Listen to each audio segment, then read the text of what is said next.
Okay, I think we're dead on 9:30 now, so unless anybody says there's a horde of people coming through the door, I think we should make a start. Good morning everybody, and thanks for dragging yourselves out of bed to get to this early morning session on Sunday. My name is Hilary Salt, I'm going to chair the session. I've been told to be very brief in my opening remarks to leave more time for discussion and debate. So all I will say is that the aim of this session is to explore the modern phenomenon of running, the recreational runner, leisure runner, charity runner, lots of these terms are used. And to think about whether there's a relationship between that and professional running, and also to just examine the question of why has running become such a big thing that it is these days. Certainly I know in my office it's hard to get through a day without somebody asking you to sponsor them for some run or fun run or women only run or cancer charity raising run. So we want to explore all those issues. Don't want anyone to be constrained by what's been put in the programme. We're happy to talk about any issues relating to running, or indeed other sports if they appear to be relevant. The format of the day, we're trying to make these sessions first thing on a Sunday a little bit more informal, so please don't feel it needs to be devoid of fun this morning. The format is that our speakers are going to speak for 3 or 4 minutes only, and I will, as with the other sessions, yellow card them when they have a minute left, and red card them at the end of 4 minutes. They're going to be just given a quick opportunity to come back on anything that any of the other speakers have said, and then we'll come out to you for questions, comments, disagreements, throwing in new issues that we haven't thought about already. So, our speakers are, there's lots of things that are going to damage the speaker's self-esteem today. One is that I'm not going to give them a huge long introduction saying everything they've ever done in their lives. The other thing is I'm going to suggest that we wait till they've all spoken and then give them one round of applause at the end just to save time. So I'm sure they're all robust enough to deal with all that. Let's just say they are a very impressive lineup of speakers. So I'll introduce them in the order in which they're going to speak. So first of all we have Professor Richard Bailey, leading international authority on sport, research consultant, previously on the IOC, and he's already been regaling us with some of his previous experiences before we started. Secondly, we're going to have Alex Heminsley, who's a writer, broadcaster, runner as well. Then we'll have Henry Rudd, who's a senior manager for investor relations at SABMiller, one of the sponsors of the Brighton Ideas, another runner. And then finally Dan Travis. We've let Dan go last because he, as well as me, was on the urban jog this morning. Yay. So he gets to catch his breath for a little while. Speak to these guys afterwards for more details. And he's a director of the Brighton Salon, who are the debate partner for this debate. Tennis coach, an author. Your book's out very soon. It's out at the moment. It's out now. So, without further ado, we'll start with Richard and his thoughts. Okay, thank you. And, I didn't do the urban jog, I did the urban walk, because I've got lots of the way to the bar. I feel every inch or equal. And anyway, I just really got a few thoughts in response to the summary that was circulated. By the way, thinking for a moment about the benefits of what you've just been doing, I won't go into too much detail apart from the fact that, generally speaking, someone like myself spends most of his time saying you've massively overestimated the evidence, you've overclaimed what could be achieved, and things like this.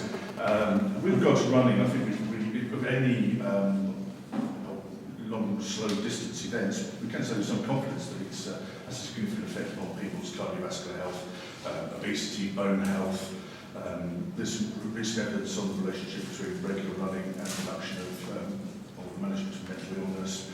So, for example, a running program prescribed by doctors, some serious doctors in the States, have been found to be more effective than in moderate to mild depression and taking drugs, and so on. So the evidence base for those types of activities is becoming quite persuasive.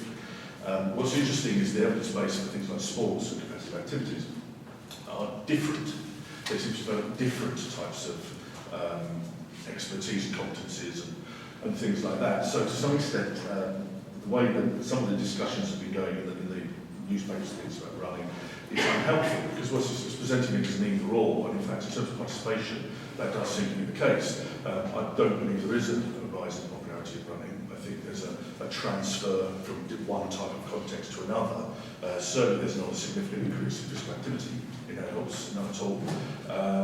So if anyone is running, in addition, then they're doing less of something else, and the things that are developed, the competencies that are developed by the activities, like social activities, like games, are potentially equally valuable.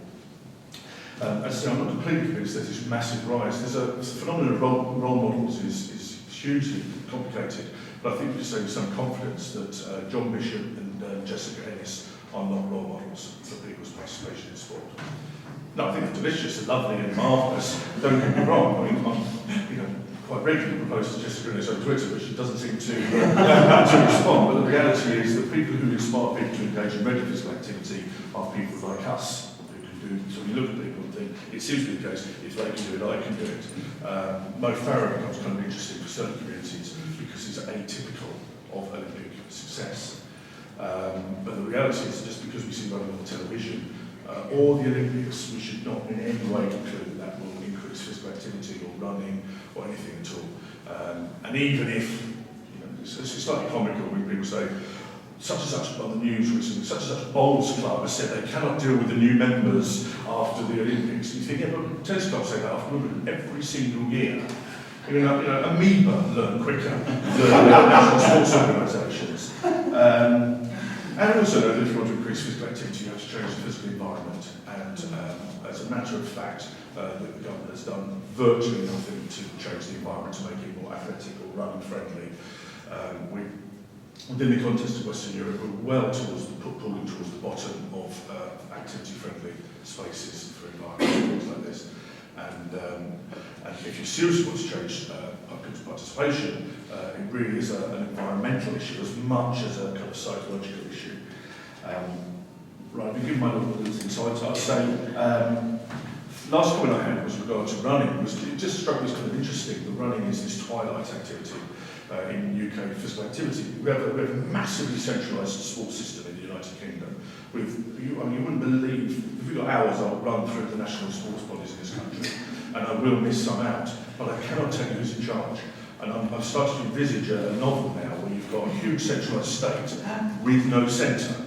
It's very clever because nobody is responsible for jogging, as far as we can see. Sport England is an organisation responsible for physical activity, but it's tended to fund money, put its money towards recreational sporting activities. And as I've said, those activities do not have anything like the health benefits of things like running. So it seems to be, because running is not regulated, is not controlled, it is at the moment not a priority, and therefore it seems unlikely to change. Thank you very much. Thank you. Thank you. I, just so you know where I'm going, I took the blurb from in here and kind of addressed a few points from it, as it seemed to me to be heading in the direction of sort of not being that keen on the idea of taking part in running if you couldn't win. Just to clarify, if I'm talking about sort of runners and long distance runners, I'm generally talking about people who sort of take part in more than a 5k, sort of take part in public races, rather than those who just kind of go around the park once or twice. And they're obviously completely valuable and wonderful, but I think more often they're interested in the specifics of weight loss or a little bit of time away from with children, or it's a slightly different thing. It's more to do with me times and sort of long distance or kind of public running. But with these sort of regular runners, it seems quite absurd to me that it could be a criticism that they have little concern for the kind of competitive instinct or winning them. Because on a really fundamental level, because the odds are so massively increased, If you're taking part in a football match, you've got a 1 in 2 chance of winning. If you're taking part in a half marathon or a marathon, it's 1 in 5,000 or 1 in 27,000, or that it sort of, it seems like it shouldn't be part of your thought process, and I think it rarely is. I think it's also quite naive to talk about the running character or the runner's character as highly individualistic, because I think the reality is that towards the end of a long run, you would talk to almost anyone. And also, if you're a spectator, you will give that back as well. I think the last few miles of any race, even a park run, the finishing line of a park run, you will cheer on almost anyone who looks like they're having a tough time. And as a runner, I finished the Nike Women's Marathon in San Francisco this time last week, holding hands with someone from El Salvador who I had never met and I will never meet again. And I finished the Brighton Marathon earlier this year, and I was only able to do it because when I slowed down, the man behind me said he would not be able to finish because he was watching my feet. So I asked him what he was doing, what he did for work, and he worked on the rebuilding of the Cutty Sark, and I only finished that because there was a voice of a total stranger behind me telling me about how to rebuild a boat. So the idea that it's this lonely existence, I do it precisely because of the connections that people make and the sort of fleeting sort of realisation that we're all just trying to keep going. But that's not to say that the gesture of running a marathon is just about that, because I think there's always going to be those people who see it as a bucket list thing. They may as well be doing a skydive, and I personally find it incredibly annoying that there are people who see it as a pseudo-altruistic way to get their friends to fund their hobby. I think there comes a point where if you're really into running and you're doing several marathons a year, you either need to be really committed to a charity and working with it and have a personal involvement with it, or you need to buy places in marathons and get ballot places, because you wouldn't ask someone to buy you tennis rackets or anything else. And also this sort of idea of aggressively competitive runners in public races like that, rather than in professional sport. I don't think it doesn't seem to me that the runners it's the running that's the main who have that temperament. I think the people that are all oversized GPS and compression socks, and I think those are characteristics that we see when they're running, not characteristics that are necessarily brought out by running. I imagine they're the same people that just rev motorbikes incredibly loudly at traffic lights, or talk about how girls just don't like them while applying lots of lipstick. And I don't buy that is specific to running at all. I think where modern running has really shown itself to be the opposite of the pursuit of loneliness, and why it's shifted in the cultural landscape, is because it's become about something more than just the races now. There's this rise of running clubs that do something. So there's Good Gym, which is a running club which runs to different areas of London and goes and helps people with elderly people with doing some gardening, and then they run back, and there's a purpose to it. There's Rundown Crew, which is working with the young kids in Hackney about the issues such as confidence and a bit of self-respect and discipline. And the park run phenomenon is similar in that it's helping people get to know their community. So I think where we've changed and where the value of running now is that it's not just about your legs and your cardiovascular system, and that's where running will continue to develop if we look at it from the perspective. Thank you, Alice. Henry. Right, well, these red cards and yellow cards are quite tenacious. So I thought that since I was warned about the 4 minutes was going to be the key, so I thought I'd use as the centre of my chat Roger Bannister's 4-minute mile on the 6th of May 1954, one of the most celebrated British middle distance running achievements of all time. And it's amazing that it is that, given that it was a world record that lasted only 46 days before John Landy crushed it by over a second. That Bannister never won an Olympic medal. He tried in Helsinki and came fourth. The mile isn't even an Olympic event. And he did this in very contrived conditions at the Hilary track in Oxford when his mates Chataway and Basher there's a pacer that helped him run. It's ironic that Bannister presented a necktie designed by his wife to all those who joined this rather elite sub-4-minute club. But within 3 years, the record would be 3:54. Today it's 3:43, can you believe it? There are over 1,000 runners who've done it, between them over 5,000 times, so unsurprisingly he's not handing out neckties. But Bannister's story has been told by many, and I find it I'm a beer person, so I find the society's attitudes towards this and running to be the interesting part of this debate.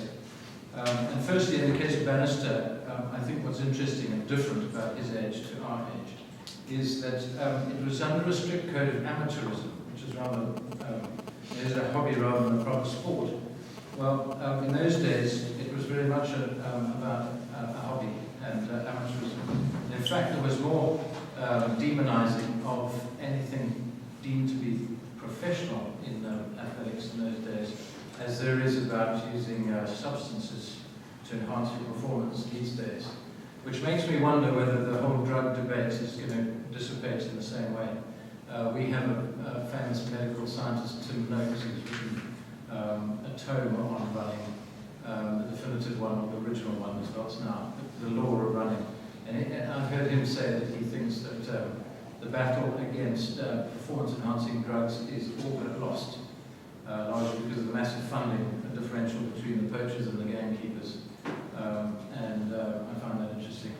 I think the second point about Bannister that's interesting is that he was a medical scientist, and he was very interested in exploring why it was that some people in different parts of the world seemed to be so vastly superior at running to others. And in those days he attracted a program for that kind of genetic, ethnic examination. Today we're much less sensitive to that. And there's, again, Noakes and this guy John Bale, who wrote about Bannister, have written a book, East African Running, which explores why Kenyans are so dominant in long distance running. And even more interestingly, Christopher McDougall, many of you may have heard of a book called Born to Run.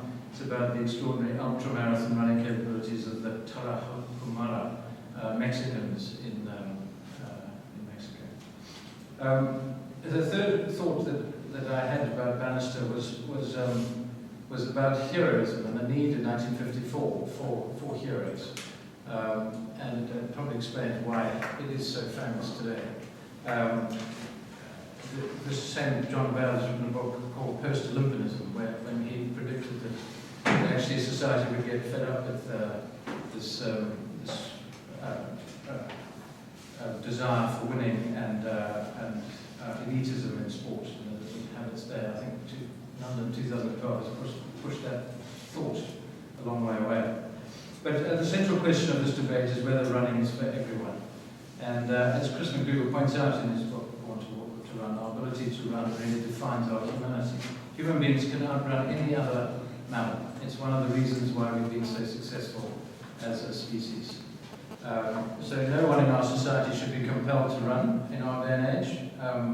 The motivation for those who do it is very varied. Some do it for Olympic glory, some for charity, some for social bonding, some for personal health. Some get addicted, some become obsessive, some have yet to discover running, but obviously some get injured.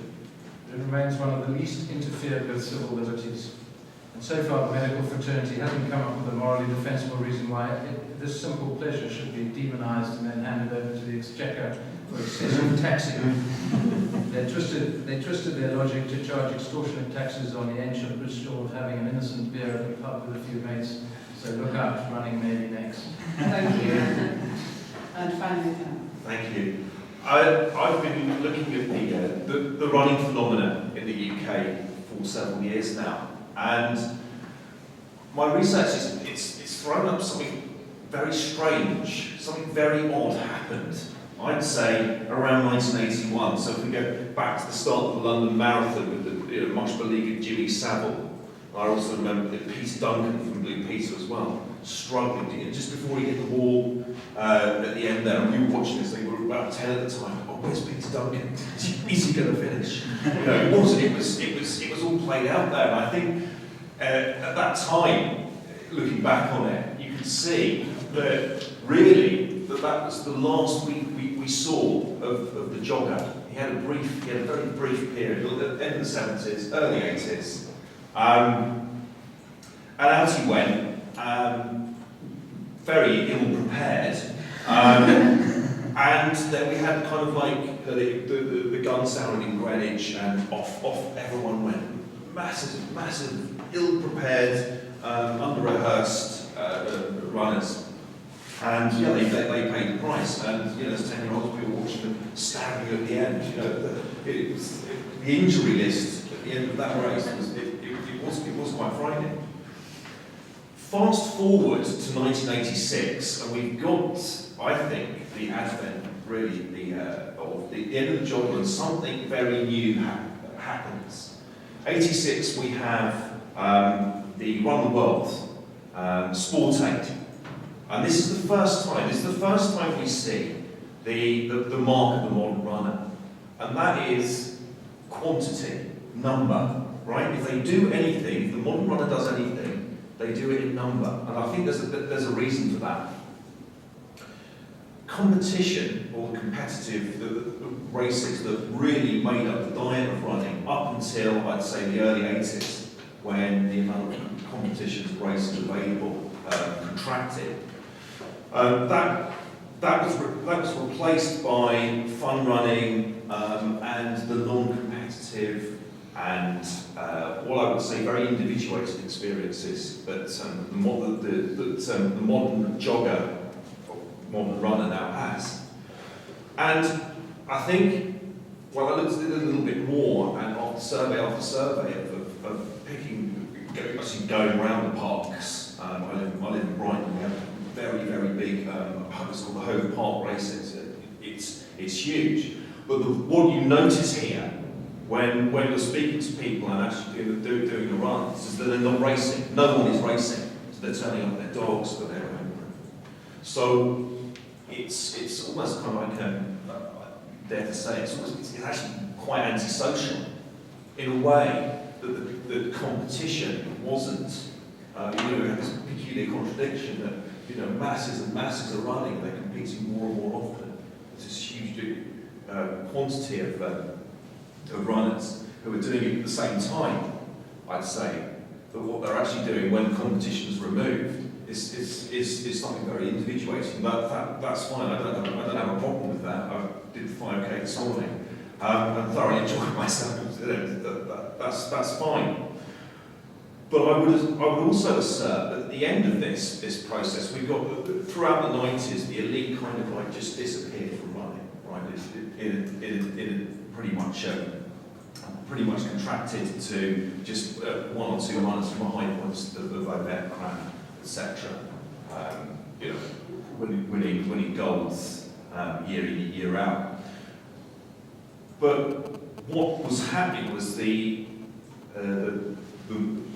runners of the 90s, the new run, was becoming very serious, and that's why I wanted to contrast it with the joggers of the early 80s. These people, this is a serious business. In fact, I would go as far to say that your modern runner, your modern non-competitive runner, is almost indistinguishable from his competitive counterpart. They're virtually the same. They dedicate almost the same amount of time at a certain point to running. Okay, they do live, eat, and breathe running at a certain point. And that's what I find really interesting. That's the most interesting thing about this. This is very much a serious business, but what it doesn't have is the seriousness of competition. Thank you. Quite so quickly. That's well done.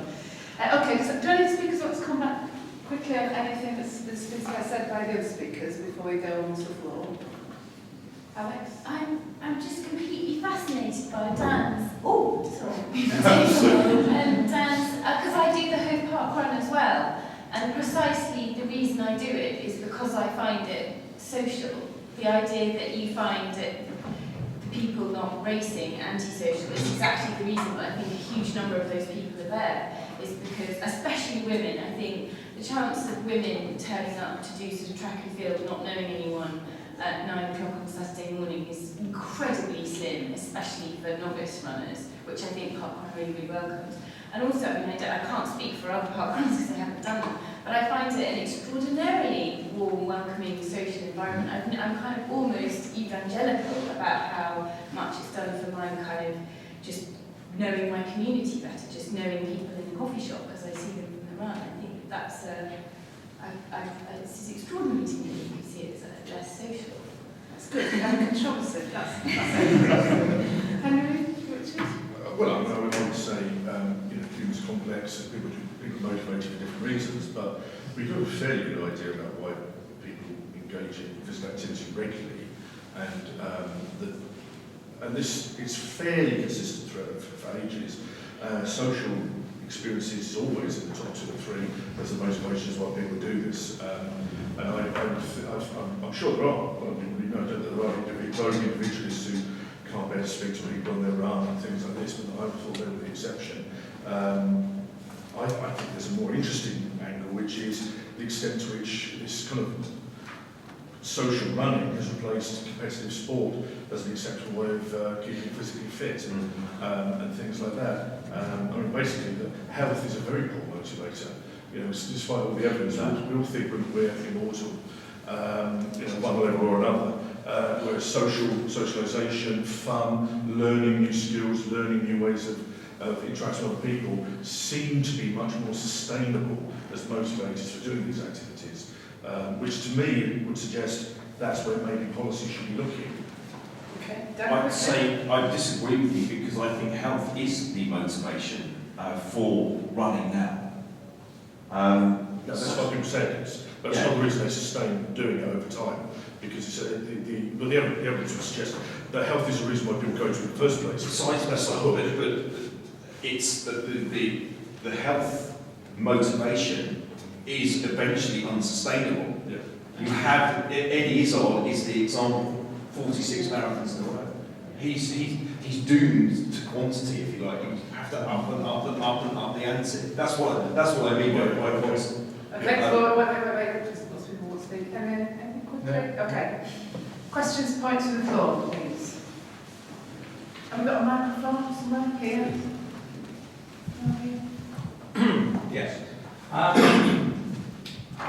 think my point would be that, I remember back to the early 80s that the Ovid Co. So they were fantastic, watching that, and that was I think like Dan saying, to me that was like the pinnacle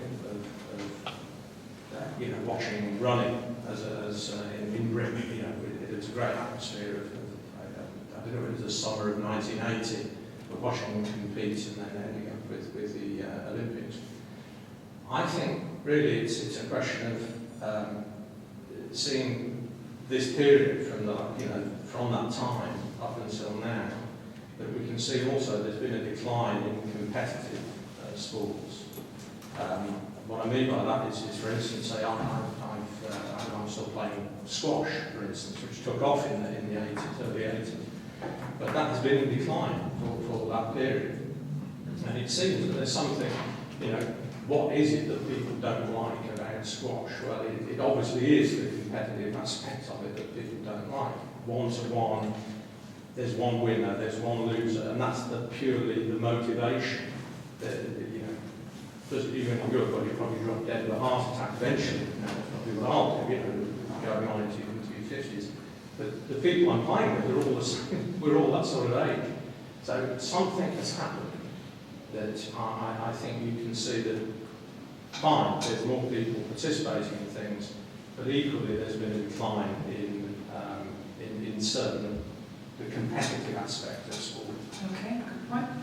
Can't believe no one's mentioned Law Farrow yet. I'm interested in going back to the the kind of dispute or beginnings of one that emerged around this idea of the of taking part versus being watching, and whether it's more sociable to be taking part in a way, whether it feels more sociable. And I think that it's interesting because I'm actually come from an arts background, and I immediately translated this in my head into a situation in the arts where you have being a spectator of something isn't considered good enough anymore, and you really have to take part. So it's all about participation. And so if you're a spectator, it's thought that you're not doing anything. There's an idea that's a sort of passive as a spectator. And actually what that misses, and I'm now trying to reapply this to running, that when you're watching, being a spectator at a competitive event, you are actually feeling and sharing those feelings with all the other people around you. Excitement, suspense, the sort of exhilaration of seeing someone, the person you want to win, or the disappointment when they don't win. And that is very much a shared experience. It is actually a very social experience. And I think that there is a problem because everybody can't take part. And actually the participatory aspect is often quite narrow. It's often just a few people. Nothing wrong with that. But it doesn't have the excitement or the dynamic of the sort of large crowd of spectators who are excited and who follow a particular hero, or they follow a particular team in sports, team sport.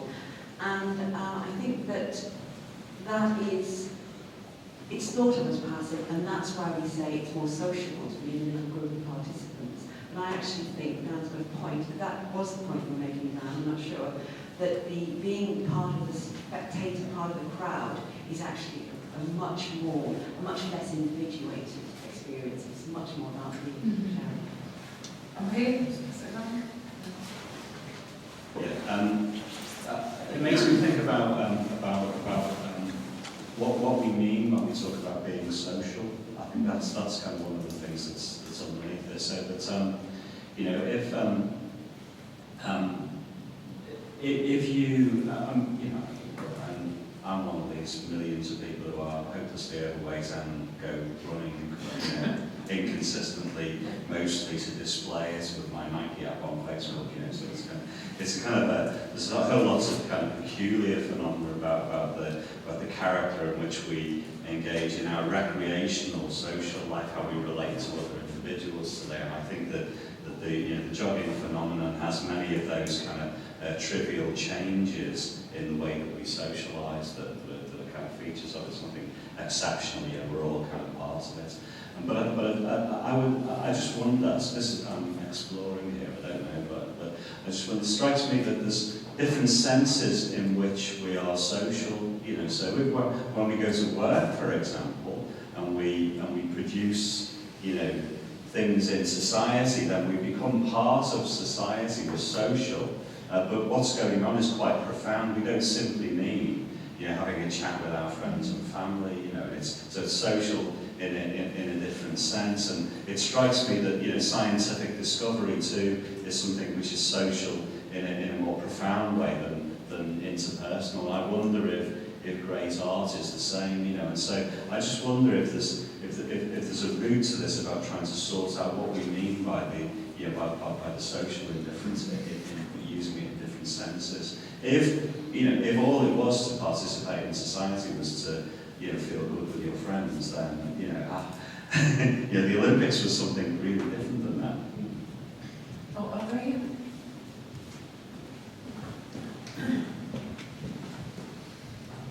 Thank you. I just wanted to know why you described Mo as atypical. He's not a white middle-class boy. But in terms of running and his success, I don't think that's really relevant. Thinking in terms of what he achieved at the Olympics and what made him atypical. Are you talking in terms of being part of a British team? Yes, if you No, just hang on. Sorry. I'm going to take all the speakers. Lots, very briefly, and then I'm going to come back to the own questions, and there's other people indicating, so carry on. the statistics on the relationship between social class and elite athletic performance in the UK fairly clear cut, with the exception of soccer, football. You can tell I've been overseas, football. All I meant really was that if you've got somebody who came out of Somalia, working class kid who achieved what he achieved, he sets a different type of example to young people than the rather narrow range of the narrow range of people who generally succeed in the Olympics. If you want to get a gold medal in this country, and we're completely rational about it, economically rational, we would focus our attentions on white middle class kids in independent schools who've got two parents, both of which are above average income, both of whom have got a car, to fulfil any of those requirements, those descriptions. Very quickly. Yeah. I mean, I guess it comes to the point that Henry raised about the East African athletes and so on. And I mean, to my mind, I mean, I'm from Zimbabwe, but I've lived in the UK for 12 years, and I found his experience and his success very typical. I just didn't really, so I guess I what's the think difference? we're talking, we use the word typically in different ways here. I think the interesting thing about Bavaria is that the young people, for example, where I live, find him a source of inspiration in the way that they don't find other athletes a source of inspiration. That's all I meant. Okay, all right, thank you. Alex? I certainly have a question for Richard. Is there a relationship between what sports become popular and what sports manufacturers, sports companies, sports kit companies deem worthy of investment? So if Nike can make money out of football because they can fit huge volumes of spectators in stadiums and sell a lot of shirts, is that why that is more popular rather than squash, which doesn't lend itself to massive viewing figures and stuff? Okay, thank you. Henry, any questions? Come back on. Well, I love the point about how we make the challenge to how we're changing socially, or how our definition of socializing is changing, whether it's through Facebook or it's clearly society is moving on in a fascinating way, and running is a phenomenon definitely different, as you say, from the 80s, as Dan was saying, I mean, that's the business we're in, is trying to track consumers and how they're thinking and how they're going. The legal thinking here translates, and I do like that point.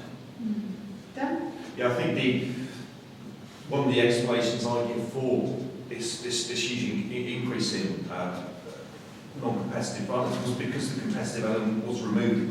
For that reason, that competition was actually, first of all, we weren't able to organise enough competitions in running around at that time, and the teacher strike meant that, in fact, it was left up to the kids of the running clubs to do so. There was a very rich network of competitions and quite an intricate competitive structure, not just for running, but for cycling too, which actually disappeared, and we had to find different ways of producing competitive athletes that didn't actually come up through that system. But I'd say that it was because of the removal and the disintegration of that very system that allowed then these new forms of social activity to take place, which is what I would call it. Yes, it is social in the way, Mick, certainly, but in another way, when we can contrast it with competition and races, it does have that antisocial element. So I'm referring to the antisocial specifically to that. And I think I would say I think a poorer experience for that reason. Okay, don't come back yet. We've got a chance in a minute. Up here, please. Sorry, making you run. I need to run it. Do you not think that races are actually quite antisocial? The few races I've taken up running in the last year, and the few races I've done, there's a lot of sociability before the start, a bit at the end.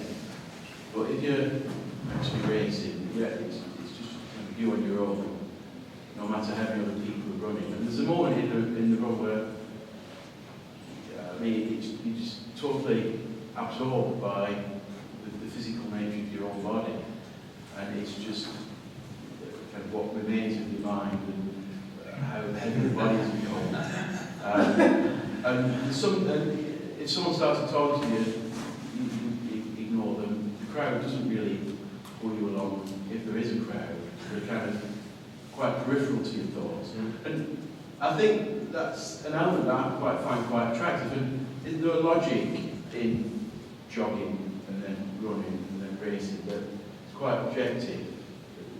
It's not a case that you might go, obviously you might choose to race, you might choose to jog.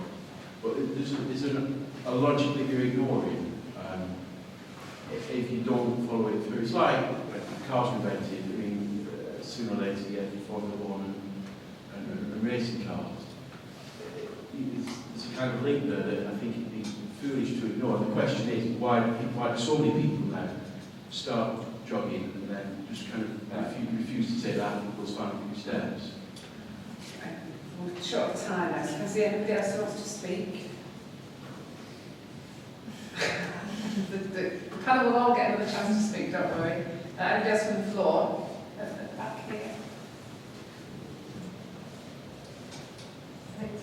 I was just wondering what the panel think about the impact of digital technologies on running. I'm the daughter of two former elite runners who are very much purists about running and really kind of hate the idea of phones. And I absolutely love Zombies Run, and it really kind of gets me motivated to go out. So I'm quite contrasting perspectives on the panel. Okay, anybody else? Over here.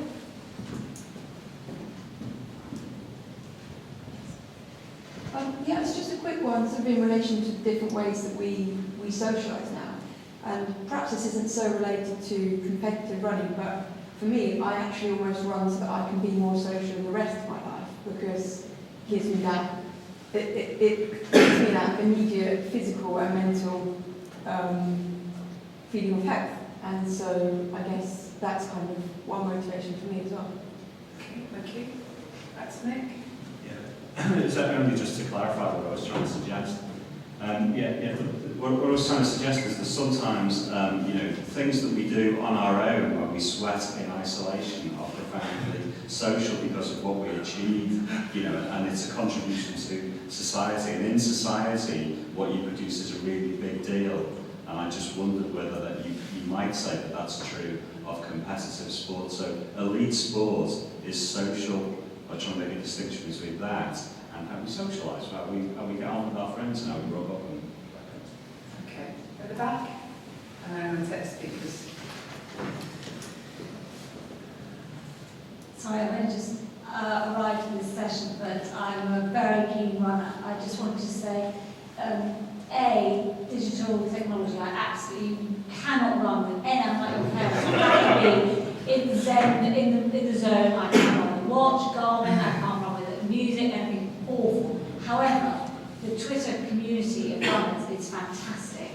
And what you were saying about kind of running and sort of social network that supports it is remarkable. Earlier this year I did the Great Wall of China Marathon, and if you ever want to run a marathon on your own, do that one. You are out there completely on your own, just in the sort of Chinese countryside. However, the support I had, I was very nervous about the race, from the online community, Twitter community, it was remarkable, and everyone there. I mean, the first thing I did when I finished was tweet, and everyone was like, yay, finished. So it's sort of both. Okay, thank you. Final comments from our speakers. In the opposite order in which we spoke, so Dan first. Yeah, well, there isn't a part in running that you don't have in any other sport, at least not so in such a dramatic way. I mean, the elite really have nothing to do with the modern jogger, right? There's nothing in the two. They might be the same event, but they're separated very, very much at the beginning. At the front, we have off they go. They play no other part in this the event whatsoever. They also don't. I would say they play no part in motivating the modern jogger either. So the Mo Farah isn't I would say the idol that he would be maybe to be more competitive. competitive runner. Just to finish on Eddie Izzard, okay, I think that to me was his run around the country, about 46 marathons, and then halfway through he goes to visit, he runs to Wales to visit the home where his mother died. Now, that to me says something about the challenge facing the runner at the moment. You know, that once you remove competition, you know, why are you doing this? Okay, there's the sense that it becomes, you have to find meaning, and that's kind of what Izzard did halfway through this this epic journey. Thank you. Henry. Well, on the subject of epic journeys, I like the comment that was made about the role of supporters and spectators. In South Africa, we have a kind of rite of passage to manhood, womanhood, called the Comrades Marathon. It started in 1920 for a few chaps, a handful of people who wanted to remember their fallen comrades from the First World War. And they decided to do this ultra marathon, which involved, you know, stopping off for breakfast halfway and socialising a bit and just remembering their fallen comrades. That was in 1920. Last year there were 20,000 people who did this 90-kilometre run from Pietermaritzburg to Durban. And not only is the entire 90 kilometres, you know, several deep in spectators, you've got the entire day dedicated to television, and actually the whole of South Africa is watching. And it's, you know, just bizarre. It was a bit like the Olympics and the London Marathon. You know, what is the role of a spectator? And yet he can be incredibly effective in motivating the runners and get a huge kick out from an apparently passive position. I think that's a fascinating attribute of this thing called running. It brings out the spectator in us. Thank you. Alex? A couple of things. First of all, I totally agree about Twitter with running, that there's a sort of support for what if you're on a running trip or something. And I do think that digital technology has a big role for women in safety. If you're doing longer and longer runs around a city, you're going to have to go to bits of it that you maybe don't know, and it's good to be able to track where you are and tell people where you are and stuff. I think that with Eddie Izzard, the going to see his mother thing, I would wager was significantly more to do with BBC One and Comic Relief needing to put a sort of narrative or a journey onto what was endless coverage of a man running down the road by himself. I'm not convinced that he really wanted to do that as part of the running. I'm sure that BBC One wanted that. But on a more conciliatory note, I think that we were talking about different things as social. I think what you were talking about, the competitive thing, was kind of a network of different teams across the country and knowing sort of the same crowd being in different places. Whereas I was talking about people who might not ever have the guts to leave the house for that first run if they felt like it was going to be a combative environment. So I think your social and my social may be slightly different. I think in terms of social, the social takes different forms, but just briefly, it seems to me that competition is a social context. It's not always a very nice social context, is it? But it is a social context. It can be positive or negative. Cooperation is a social context. And parallel participation is a social context. It seems to me things like some of these fun runs are parallel. So people wouldn't turn up if there weren't other people there. They don't necessarily have a conversation with them, but it makes it a safe, kind of jolly or positive experience. So you don't have to talk to them, but it is the social context that makes it popular, or makes it possible. With regard to whether companies like Nike have nothing to do with shoe manufacturer, I'm a researcher, but I would simply say I doubt it. But you know, why is squash not popular? Because it's gone out of fashion. That seems to be the sports come and go. It's not a particularly safe activity. If anyone said to me, you know, should I take up squash, I would say, are you out of your mind? You know, you can have a coronary within a fortnight. We've got diversification of activities, and I think running and dance and activities like this, non-competitive activities, have diversified the field of physical activity, so there's more options for people, and that just seems to be a good thing, because people have different motivations and different reasons and different meanings. Thank you. Can we thank our speakers?